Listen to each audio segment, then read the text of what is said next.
সমাজে অনেকেই বলেন যে রাসূল সাল্লাল্লাহু আলাইহি সাল্লাম যখন জীবিত ছিল তখন যারা তার পিছনে নামাজ পড়তেন, নামাজ শেষে দেখেন যে লোকজন নেই, তখন রাসূল সাল্লাল্লাহু আলাইহি সাল্লাম একটা কৌশল অবলম্বন করলেন, যার কারণে মাঝে মাঝে যেন হাত উঠায়, বগলের নিচে যদি মূর্তি থাকে সেটা পড়ে যায়।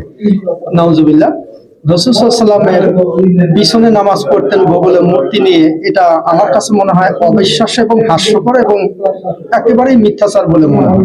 এখন এ বিষয়ে আপনার কাছে জানতে চাই সহিহ হাদিসের এই বিষয়টা কেউ যদি এবার বলে থাকে তাহলে সে দিন থেকে বের হয়ে যাবে। কিন্তু সজ্ঞানে বলে থাকে তাহলে সে হাজার হাজার সাহাবীদের উপরে শিরকের অপবাদ দিল, মূর্তিকে ভালোবাসার অপবাদ দিল। যে সাহাবীগণ তারা প্রথম দিন থেকে লা ইলাহা ইল্লাল্লাহর বলার পর মূর্তিকে এমনভাবে ঘৃণা করেছেন, এমনকি মূর্তি পূজকদের, এমনকি তারা বাপ দাদা হলেও তাদের ঘৃণা করেছেন। আর আল্লাহ রাব্বুল আলামিন তাদেরকে, কাফির মুশরিকদেরকে ঘৃণা করার কারণে তাদের সম্পর্কে সূরা মুজাদালার শেষ আয়াতে তিনি ঘোষণা দিয়েছেন উলাইকা কাতাবা ফি কুলুবিহিমুল ঈমান। আল্লাহ রাব্বুল আলামিন তাদের অন্তরে ঈমানকে লিখে দিয়েছে। এখন কোন ব্যক্তি যদি এই বিশ্বাস করে যে পিছনে সাহাবীরা মূর্তি রাখতেন বগল তলায় এবং মূর্তি পরে যাওয়ার জন্য রফল আদান করেছে, সে অসভ্য, সে সবচেয়ে গণ্ড মূর্খ, এবং সে বিশ্বাস করে ইচ্ছাকৃত বলে সে মুরতাদের হওয়ার পরে, কারণ এখানে হাজার হাজার সাহাবীকে অপবাদ দেওয়ার বিষয়। এই কারণে কখনোই আপনারা এই ধরনের কথা বিশ্বাস দূরের কথা, এই ধরনের কথা কি বলে আপনি বলবেন যে আপনার ঈমানটাকে ঠিক করে আসেন। আপনি কাদের সম্পর্কে কথা বলছেন? আল্লাহ রাব্বুল আলামিন যাদের সম্পর্কে বলেছেন তারা শিরক মুক্ত ছিল, তারা কুফর মুক্ত ছিল, তাদের সম্পর্কে রাব্বুল আলামিন বলেছেন রাদিয়াল্লাহু আনহুম ওয়া রাদু আনহু। আপনি তাদের সম্পর্কে অপবাদ দিচ্ছেন। অতএব যারা এই জাতীয় কথা বলবে প্রথমে তাদেরকে নাসিহত দিবেন, আপনি এটা কেন বলছেন, আপনি জানেন এটা কত ওজনের কথা, কত মারাত্মক কথা। এরপরে আপনি তাদেরকে দাওয়ার কাজ করবেন তাদের মধ্যে। আর রফল আদাইন আমরা হাদিস থেকে পেয়েছি রাসূলুল্লাহ সাল্লাল্লাহু আলাইহি ওয়াসাল্লাম তিনি করেছেন, যার ফলে আমরা করি। ইসলামের একটা সৌন্দর্য হলো ইসলামের যে বিষয়ের দলিল আপনার কাছে আছে আপনি প্রশ্ন করবেন না এটা কেন, আপনি প্রশ্ন করবেন না এটা কেন, কারণ আল্লাহ রাসূল সাল্লাল্লাহু আলাইহি ওয়াসাল্লামকে প্রশ্ন করা যায় না। ইয়া আইয়ুহাল্লাযিনা আমানু লা তুকদ্দিমু বাইনা ইয়াদাইল্লাহি ওয়া রাসূলি। আল্লাহ এবং আল্লাহর রাসূলের সামনে অগ্রণী হয় না।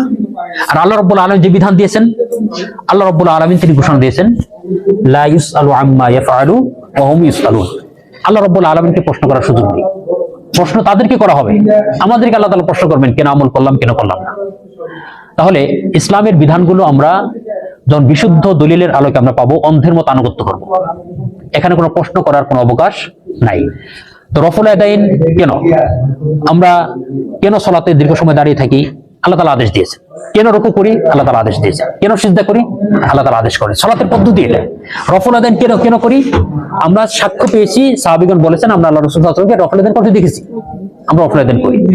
এর বাইরে অন্য কোনো যুক্তি, অন্য কোনো কারণ এখানে তালাশ করার সুযোগ নেই। যেমন একটা প্রশ্ন অনেকে করে যে আচ্ছা ফজর মাগরিবের সাথে জোরে জোরে তেলাওয়াত করা হয়, আসর এবং জোহরে কেন আস্তে করা হয়? এই প্রশ্ন সাহাবীগণ করেন নাই। এই প্রশ্ন কি করেন নাই? সাহাবীগণ করেন নাই। রাসূলুল্লাহ সাল্লাল্লাহু আলাইহি ওয়াসাল্লাম যেভাবে করেছেন তারা সেভাবে আমল করেছেন। আর তিনি বলেছেন সল্লু কামা রাআইতুমুনি ইউসাল্লি। এখন কারো কাছে যদি বিপরীত দলিল থাকে যে রফল আদান সরাসরি সালাত আদায় করবে, সেটা তার বিষয়। সে কেন সাহাবীদের সম্পর্কে এই ধরনের মন গড়া কোনো কথা আরোপ করবে যেটা অপবাদের পর্যায়ে যেতে পারে, যেটা তাদের প্রতি শিরকের প্রতি ভক্তির অভিযোগ আনয়ন করা যেতে পারে। আমরা সাধারণত আলহামদুলিল্লাহ ফিতনার জামানায় ইলম শিখেছি। এই ফিতনার জামানা আমরা যে ইসলাম মানি তাতে আমরা মূর্তিকে ঘৃণা করি। আমরা কোনো চিন্তাই করি না যে মূর্তিকে আমরা সাথে রাখবো, কোনো চিন্তা আমাদের আসে? আল্লাহ তাআলা আমাদের হেফাজত করুন আলহামদুলিল্লাহ।